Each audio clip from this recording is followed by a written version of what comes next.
We are deeply concerned about the situation in the north right now. This was a crisis that, from our perspective, was unnecessary. The operation that took place on Friday to obtain access to municipal buildings through forcible means was not coordinated with the United States. When we became aware of it, we advised strongly against it because we anticipated consequences that we are now seeing. We believe it has been it's had negative reputational impact for Kosovo. It has set back our efforts to advance the normalization relations between Kosovo and Serbia. And as Secretary Blinken said in his statement, and as we said in our statement from the State Department, it's affecting our bilateral relationship. The first indication of that was the decision that was taken last night by the commander of the U.S. European Command, General Cavoli, to cancel Kosovo's participation in Defender Europe 23, which happened overnight. And as you will note, there were no activities related to Defender Europe 23 today, and there won't be anymore for Kosovo. That exercise is over. We're thinking through other implications as well. I have to say that at this moment of time, we have asked Prime Minister Kurti very directly to take immediate steps to achieve a de-escalation in the north. He has not been responsive to those requests. So we are considering what our other actions will be. I would have to say that at this moment in time, you won't find a lot of enthusiasm on the part of the United States to respond to some of Kosovo's other interests, such as engaging with non-recognizers or working actively to advance Kosovo's European or Euro-Atlantic trajectory. We regret very much this is where the situation is, but I have to be honest that this is where the situation is. So our hope would be that Prime Minister Kurti will take our advice and immediately take some actions to achieve a de-escalation in the north and let us get on with the priority issue of seeing full implementation of the agreement on a pathway to normalization rather than the distraction of an unnecessary conflict in the north.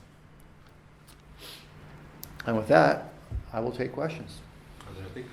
Okay, thank you, Mr. Ambassador. So you mentioned that it's negative impact cancellation of Defender Europe. So you started after strong statements, started taking actions.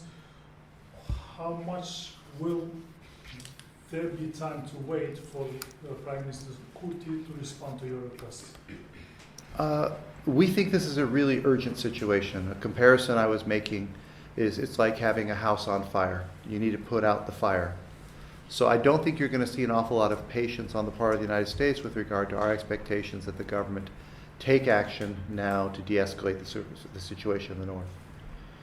And let me be clear, there's two things we're asking the government to do to de-escalate. I'm happy to be specific. We believe it is we believe the government should not insist that the mayors work from the municipal buildings. The government was able to identify alternative locations for them to take their oaths.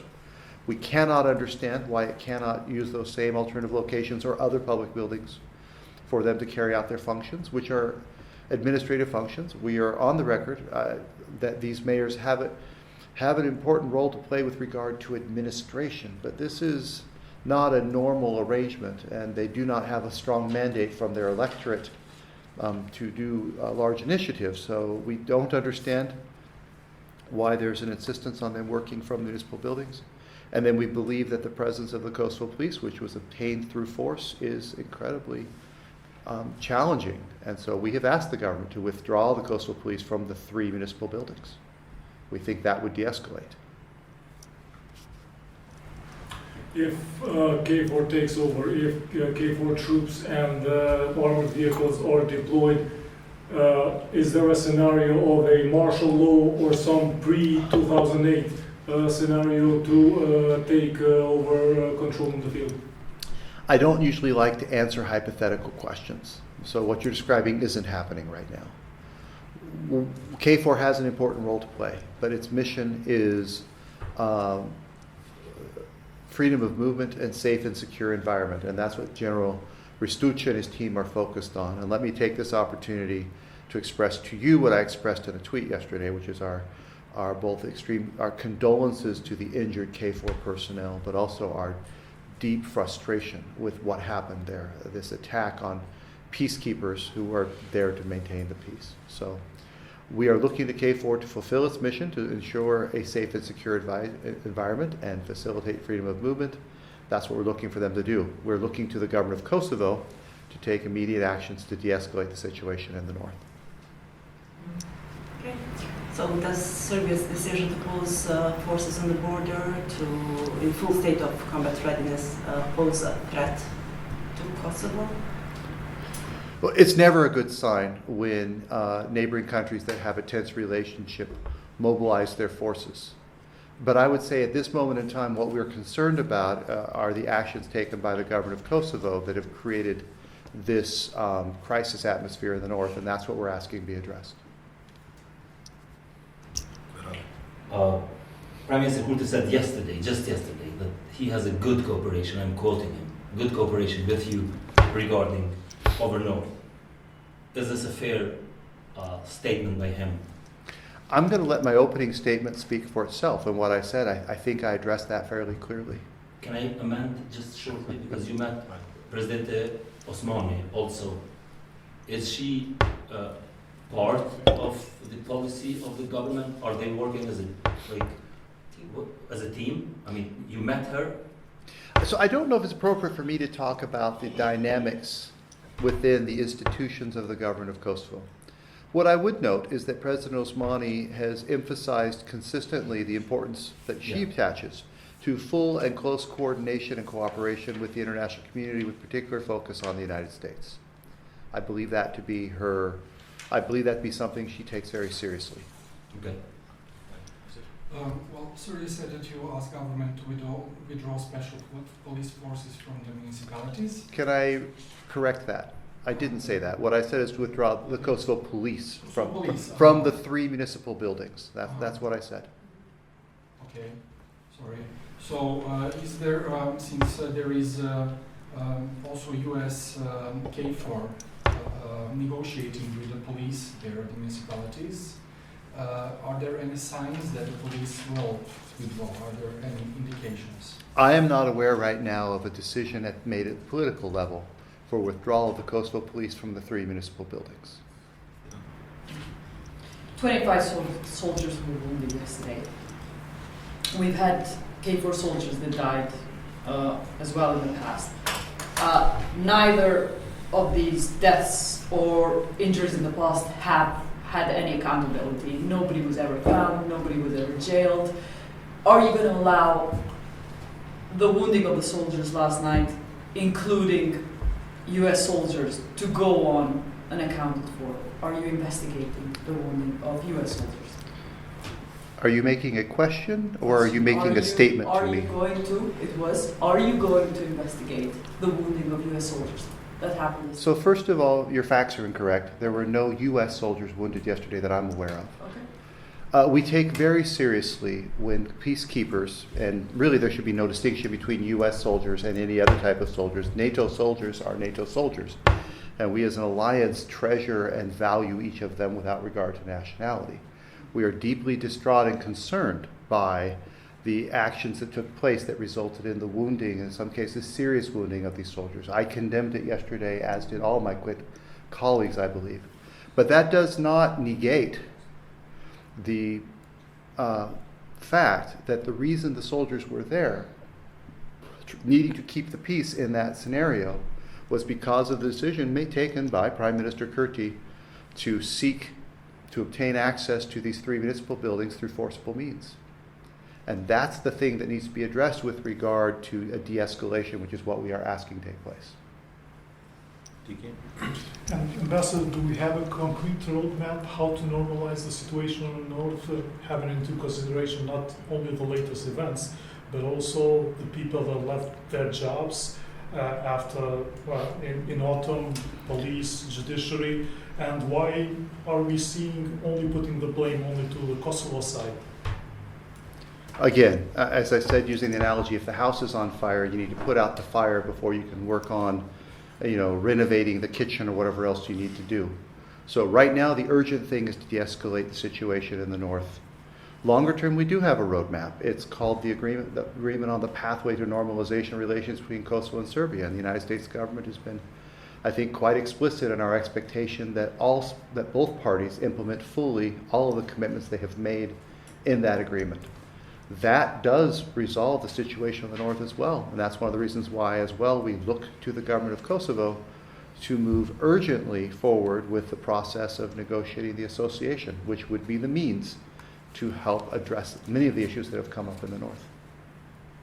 You mentioned already Defender Europe and also lack of enthusiasm to work with non-recognizers, but I'd ask you if you could be more specific on some other aspects regarding what was labeled as a potential consequence for bilateral relations between Kosovo and US.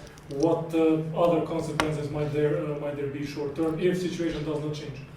I don't know that there's much point in my being more specific right now. We're obviously still reflecting ourselves, and our hope is that the government of Kosovo is going to respond to our requests and take the steps to de-escalate the situation. What's already happened is extraordinary. You saw Secretary Blinken's tweet. That is rare to have that level of language. General Cavoli, the commander of all U.S. forces Europe, on behalf of the United States, made the decision to cancel Kosovo's participation in Defender Europe 23. That's already a fairly significant action as well. This gives a sense of how seriously we're taking this, and our hope is the government of Kosovo will as well. Follow-up question to that then.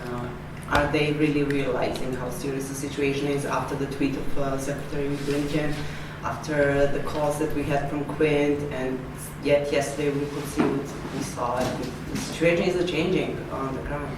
So that's an excellent question that I'm obviously not equipped to answer, but I would encourage you to ask the government of Kosovo officials. Do they understand how serious it is? We are sitting here together right now. With the Prime Minister. Well, we're sitting together here right now for me to make the point of just how serious this is. And I have certainly told the Prime Minister how serious this is.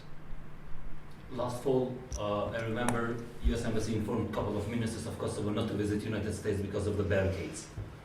Are they allowed now to go? Can the government of Kosovo cooperate with the U.S. government as if now, if the situation continues like this? I would be surprised if under the current circumstances, the circumstances we're in right now, there was again much readiness for high-level visits, either from the United States here or from Kosovo to the United States. Even for Prime Minister Putin? As I said, I would be very surprised if there was readiness in the situation we're in right now for high-level visits. Are new local elections considered as one of the options to solve the crisis in the north? I can't speak to what options the government of Kosovo is considering right now. My point is we need a de-escalation. And I've laid out the two things we think need to happen right now to see an immediate de-escalation in the north. Now, what do you think? Would that be a possible path? I can't speak to what would work or what wouldn't with that regard. I mean, do you think it would help? Would the ethnic Serb community participate in the elections this time? I can't answer these questions. I can say that in the circumstances we're in, where there are people who've been elected through means that were required by Kosovan law, but that no one can be happy with when less than 4% of your registered voters show up to vote, there's a need for those elected officials to proceed very carefully, right?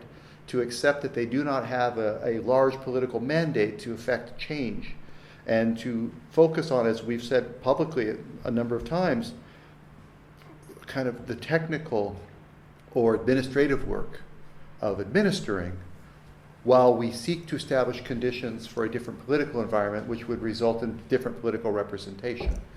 Part of what we've been talking to the government about was even how they start their jobs. That's why we had such a careful conversation about the manner in which they would take the oath and try to do it in a way that was reassuring to the communities that they serve rather than not.